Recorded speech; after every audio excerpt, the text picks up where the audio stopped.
So what we're seeing is that we get a lot of developers coming to us. I just completed this work. I've got cost overruns. I have liquidity needs to make sure I get to the other side of COVID, and we can provide capital in that scenario as well. That's driving a lot of growth also. Welcome to the Investor Financing Podcast, where we interview real estate investors and lenders so you can learn all the secrets to getting your projects funded and scale your portfolio. And now, your host, Bo Eckstein.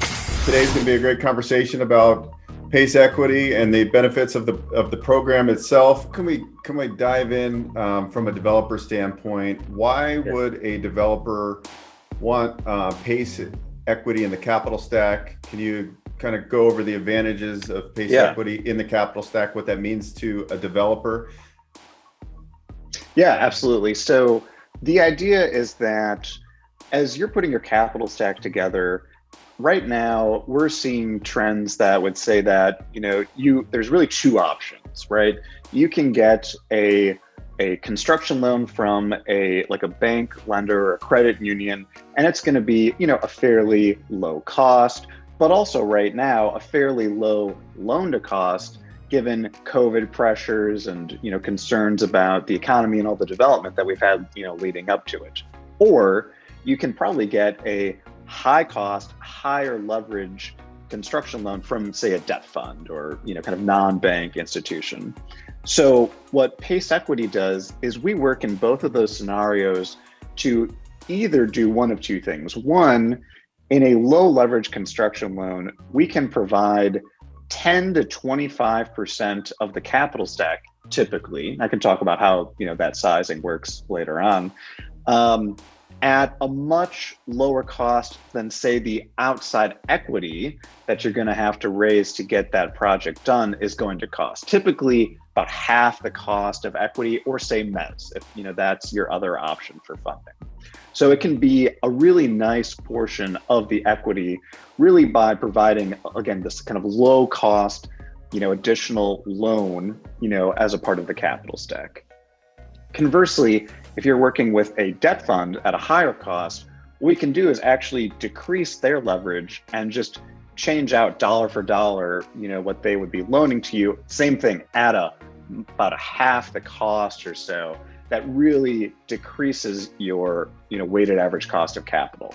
In either scenario, what we're really doing, Bo, is funding capital at lower costs that boost returns. That's really what we're able to do through this vehicle. And one of the advantages PACE equity brings is that there's lots of compliance and structuring and integration into the capital stack. Do I have to change my design? How do I get my senior lender comfortable with this? Does it work with historic tax credits? We are experts at this. We really pioneered using this PACE tool in a capital stack in ground-up construction, in redevelopments, with TIFs and very complex stacks all around the country. So we will work to give our clients we call it a fast track process. It's an all-in soup to nuts approach so that you've got the surety of what the capital looks like from a cost perspective and a sizing perspective up front. Very good. So in the capital stack, you have your senior debt, and then you have 10 to 20%, depending on different caveats. So what was happening before, PACE was kind of mainstream, or it's starting to become mainstream now. Everybody's starting to talk about PACE. The sponsors or developers would go and they'd raise equity, or they would get some pref equity from some kind of institutional fund, which the cost of capital is a lot higher, and they would dilute their returns essentially. So from a financial standpoint, PACE in the capital stack is going to increase returns for the sponsorship team.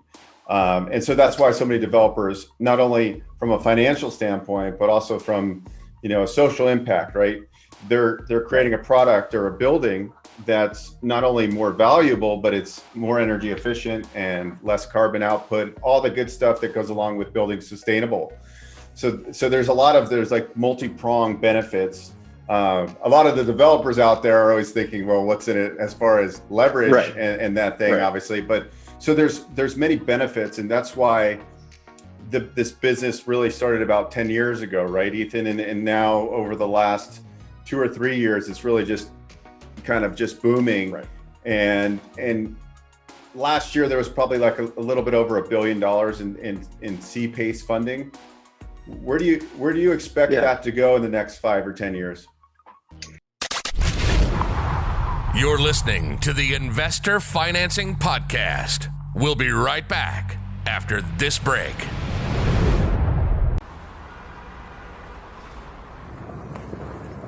The reality of today's economy is hitting home with employers. Employee turnover is now running at over 100% and costing over $2,000 to hire, train, and replace workers, let alone sky-high signing bonuses. But even within this new workplace dynamic, one of the core underlying realities that many American workers have is financial insecurity. 78% of Americans live paycheck to paycheck. 65% of employees feel that personal financial worries impact their health. 44% have less than $400 saved for unexpected expenses.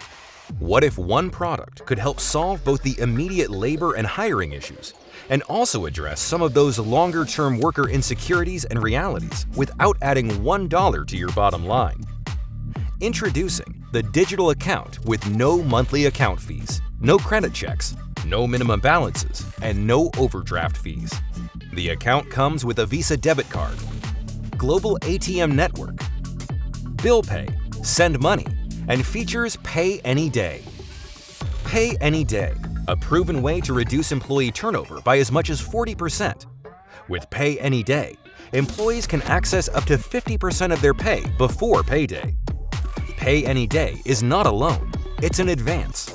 And with the digital account, your employees can get their money when they need it. Your employees' satisfaction, financial wellness is critical to reducing turnover. Make their life easier and they will stay longer. Contact Expense Savvy today to learn about this amazing employee retention tool.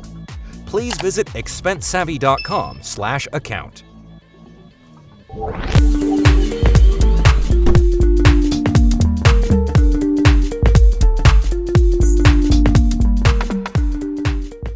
Where do you expect that to go in the next 5 or 10 years?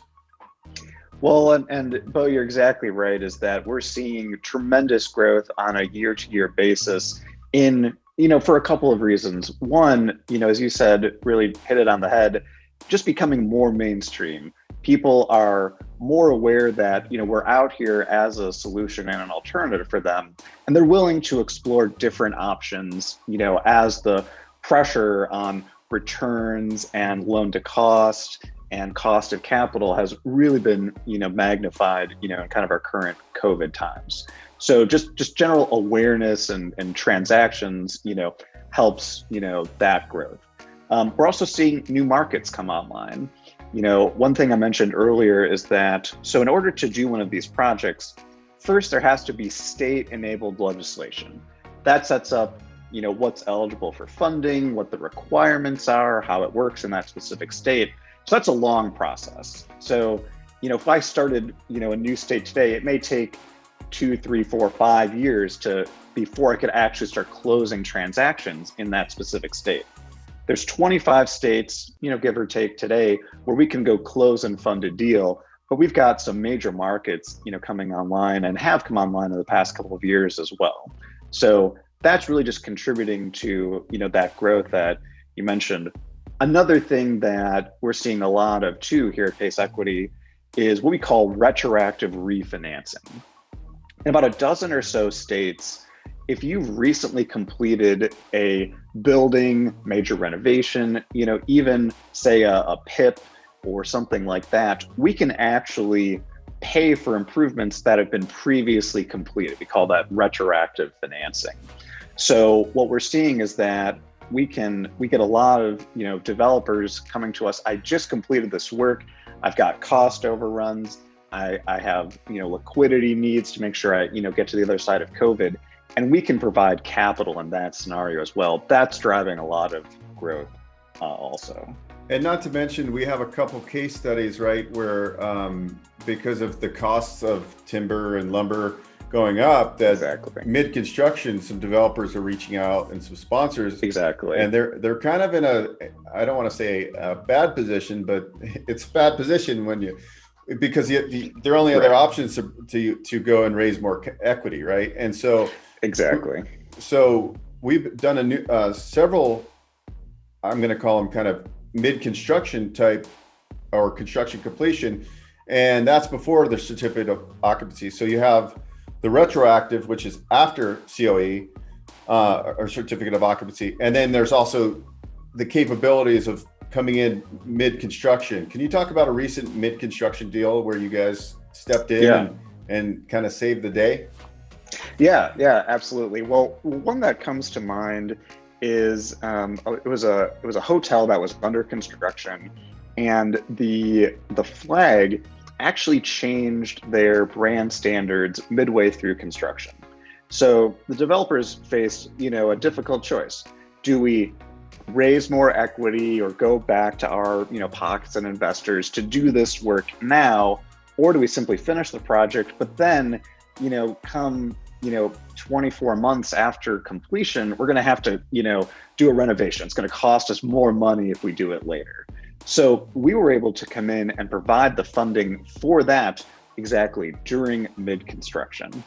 Another project we were working on, as they were doing their foundation work, found that they had a lot more needs, on that side than they'd anticipated. It was about a $2 million increase in their budget. So same thing, they hadn't even gone vertical yet, and we were able to come in and provide the financing for that rather than going back into their own pockets, save their powder for, another, new construction or development project. And that's another scenario we see too a lot, is that this additional funding, you kind of hit the nail on the head earlier. Each of these projects is unique. What value, what role are we playing in them? And there's, 5 different ones that come to mind. One that we're also seeing a lot of is these developers who, would really like to keep the equity, say 100% internal, or between, maybe 2 or 3 people. And we can really help them do that. That way they keep control, upside, and we're a very quiet, partner in a sense. So we're not participating in, the equity returns. We're just, getting our annual payment, and really that's it.